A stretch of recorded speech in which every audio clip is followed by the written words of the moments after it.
உலகத்திலே 3 தெய்வங்கள் உண்டு.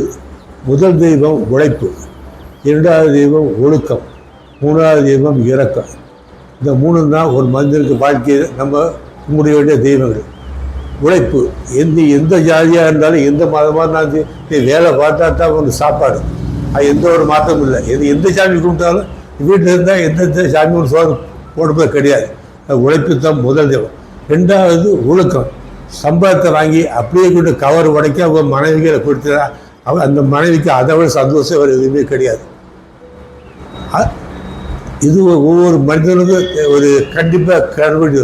மூணாவது இரக்கம், வாரத்தை ஒரு நாளாவது ஒருத்தருக்கு டீ வாங்கி கொடு, இல்லைன்னா ஒரு சாப்பாடு ஆகிடும். ஒரு மனிதன் போதுங்கன்னு சொல்லுது அந்த அண்ணன் ஒன்று தான். எவ்வளோ படம் கொடுத்தாலும் வேண்டாம்னு சொல்ல மாட்டான். ஆனால் ஒரு சோறு போட்டால் அது பெரிய புண்ணியம். நீ 40 வயசில் நீ எப்படி வாழ்ந்தது உன்னுடைய 65 வயசு தான் சாட்சி.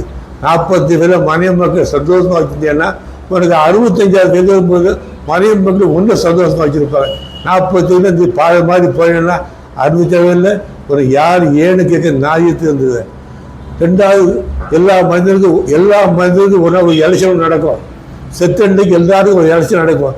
ஒன்று தூக்கிட்டு போட்டு இவன் யாருன்னு கேட்பான். ஐயா இவன் நல்லவன் கெட்டவன், நல்லவன் இப்படி புண்ணியவான அப்படி ஒன்றை பற்றி நல்ல வச்சுவான். இந்த ஆத்மா ஆண்டவன் இயேசு அல்லாவோ ஐயப்ப ஆத்மா கிறிஸ்டியன்.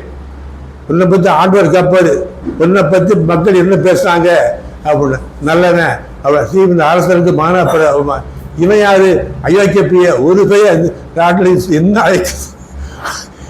ஆண்டவருக்கு உன்னை பற்றி பேசுறாங்க கெட்ட. நீ போய் பூர்வத்தை பண்ணிய அந்த பண்ணி தான் 8ஆம் நம்பர். இந்த பண்ணி தான் 8ஆம் நம்பர். அதில் ஒவ்வொரு மனிதனும் 3 தெய்வங்கள் தான். எந்த ஜாதி ஏதாவது உழைப்பு ஒழுக்கம் இருக்கு, இந்த 3 இருந்தால் வாழ்க்கையில் கஷ்டமே வராது. நன்றி, வணக்கம்.